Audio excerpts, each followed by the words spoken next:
I had already opened the back door of my patrol car to load up my dog when Rex planted his paws on the asphalt and started barking at the hay truck. In 8 years of service, he had never once refused to follow me.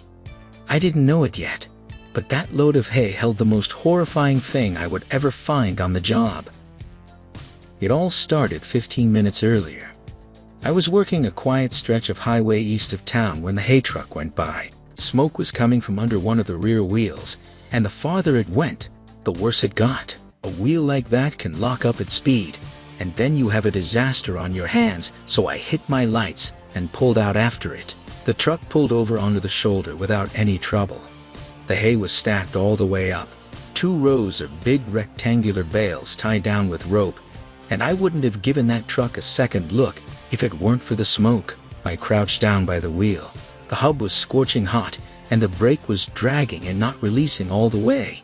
The driver climbed out of the cab and crouched down next to me. His name was Tom, a middle-aged man in work clothes. He looked at the wheel, agreed that it was the brake, and explained that he was hauling feed to the Hillcrest Ranch east of there, and that he would deal with the brake once he got in, because the ranch had its own shop. He handed me his paperwork before I even asked, and everything was in order. I told him to wait half an hour for the hub to cool down before he moved the truck. Tom didn't argue.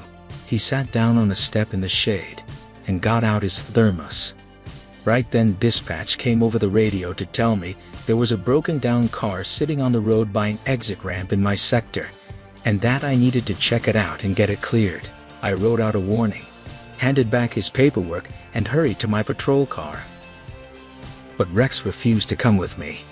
He pulled at the leash as hard as he could toward the hay bed and dug his paws into the asphalt. We had worked together for 8 years, and in all that time, he had faithfully tracked down anyone who tried to run from us. He found criminals in cornfields and in the brush along the road, and whenever I was checking paperwork on the shoulder, he never took his eyes off the driver.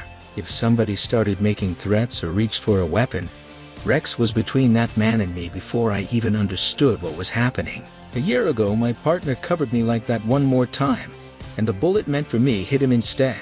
He pulled through and came back to duty 3 months later. But something in him changed after that. He started throwing himself at cars we had stopped for no reason at all, barking, keeping me from finishing my checks, and twice he had us call in a full search that turned up nothing. The explanation came easy. After a wound like that, the dog's nose was shot. Everyone at the department believed it. The vet believed it. I was the only one who didn't. The paperwork to retire him was already sitting on the sheriff's desk, and they were letting me work with my partner through the end of the month. And now, with a call waiting on me, he wouldn't leave a truck full of ordinary hay. I gave in and walked him along the side of the bed. Rex went past the outer bales without even turning his head and stopped right in the middle of the load. Tom laughed and said there was probably a dead mouse in the hay. I walked the dog around to the other side of the truck, and Rex stopped there too, in the exact same spot.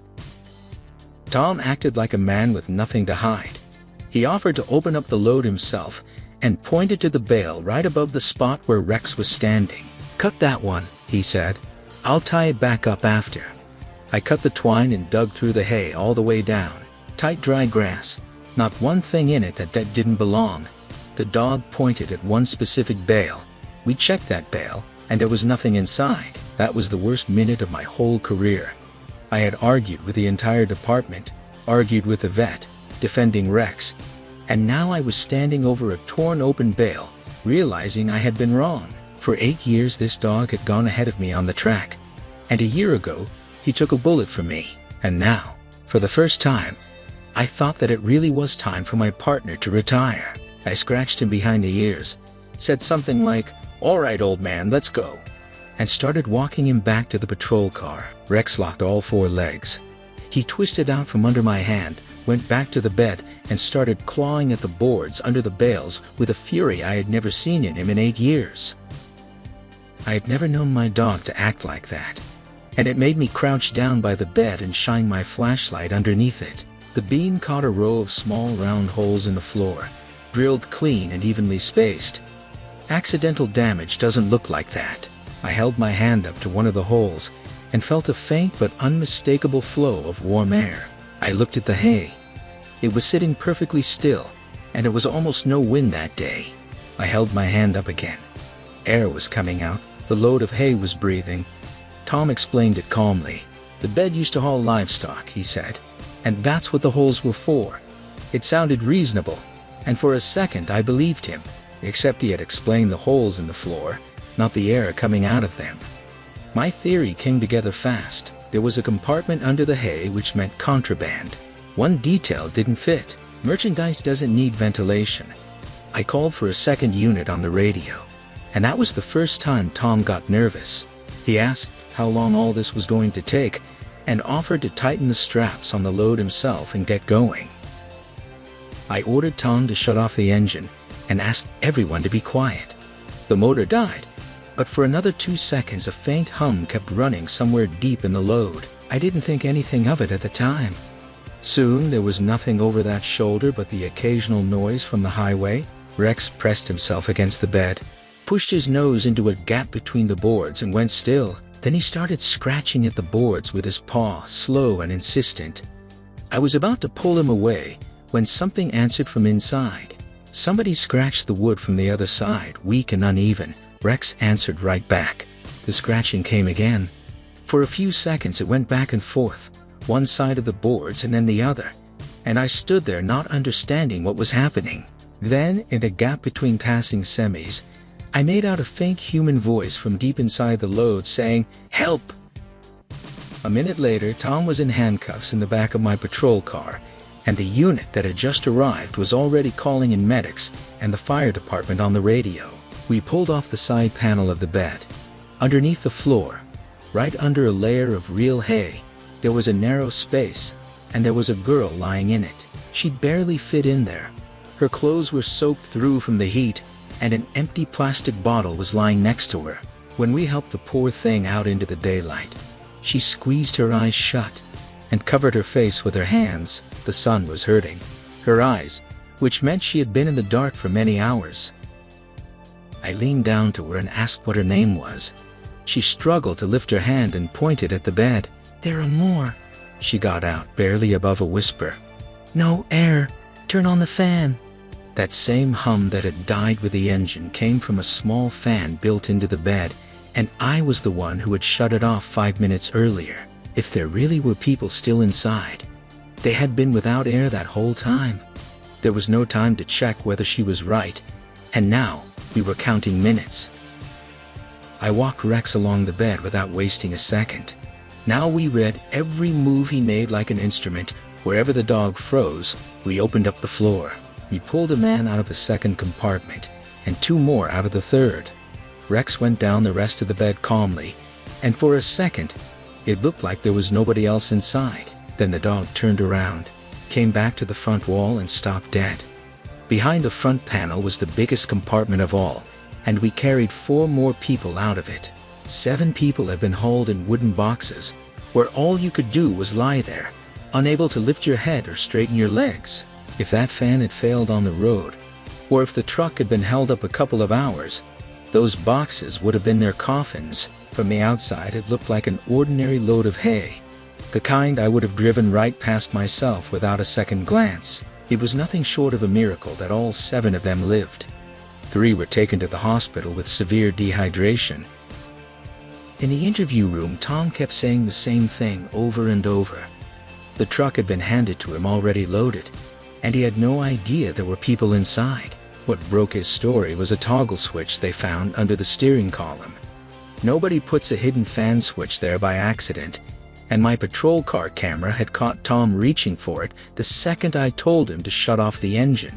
With the motor running, you couldn't hear the fan, but in the quiet, it would have given everything away. Tom shut it off immediately, but those couple of seconds of humming were enough to make me remember the sound. The girl we pulled out first, whose name was Anna, remembered that at every stop the air would stop coming, and there would be nothing but stifling heat, and as soon as the truck started moving again, the air would come back. And then one of the rescued men recognized Tom's voice.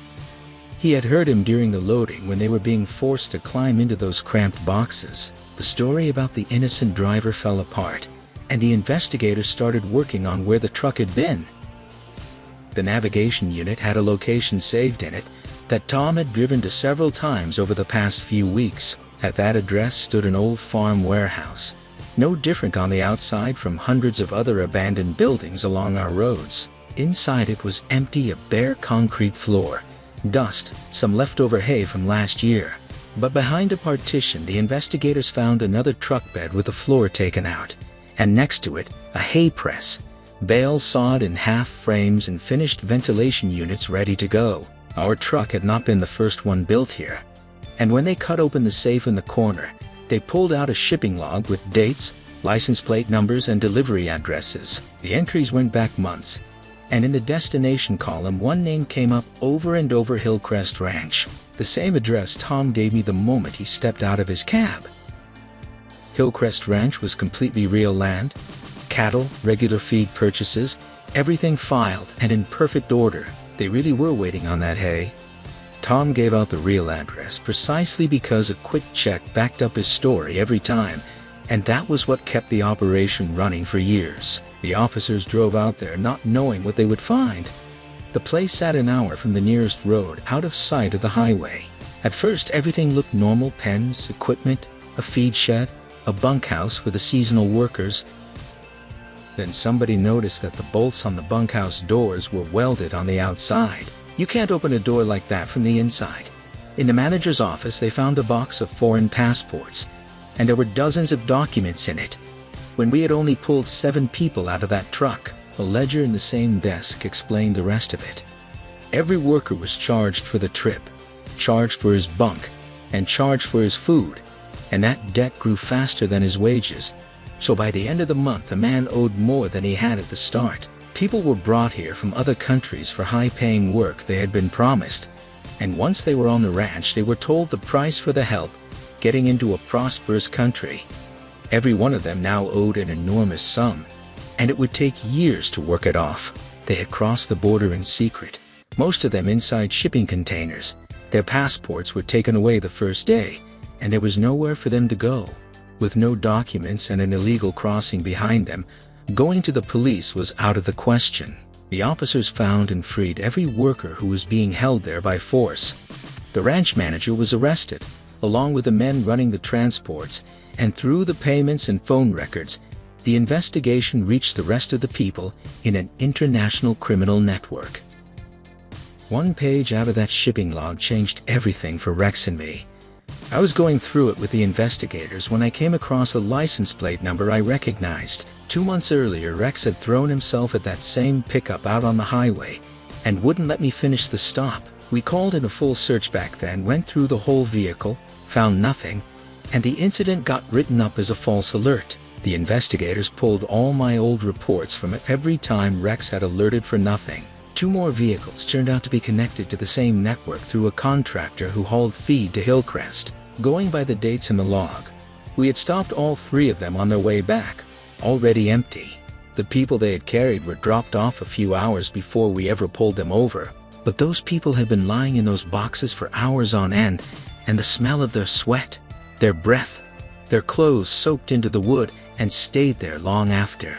I looked those vehicles over, saw bare boards, and let the drivers go, because I was looking for drugs and guns. And that whole time Rex was smelling living people in an empty box. People who weren't there anymore. There was nothing wrong with his nose, and the bullet had nothing to do with any of it. My dog had been right every one of those months, and I, his partner, never understood what he was telling me. The paperwork to retire Rex was never signed. For 8 years we had been searching vehicles for things, and it never occurred to anybody that my dog's real gift was finding people. Rex was headed for retraining with a search and rescue unit, and I decided to go through it with him so I could stay his handler. A few weeks later, we were both wearing orange search vests, and not long after that Rex found an old man who had gotten lost in the woods. The people running those transports had thought of everything: a real load, a real address, a cover story for the driver, and a route that stayed clear of the checkpoints. They had learned to hide living people so well that thousands of cars drove past them and not one person suspected a thing. From other drivers, from cameras, from the police, They hid them from everybody. There was only one thing they didn't count on. You can't hide the smell of a living human being, not under hay and not under boards. Sometime later, Anna came by the station. She thanked me for getting her out, and then she knelt down in front of Rex and put her arms around him. "I heard you right there, on the other side of the boards." That was when I knew we'd been found, she said, and started to cry.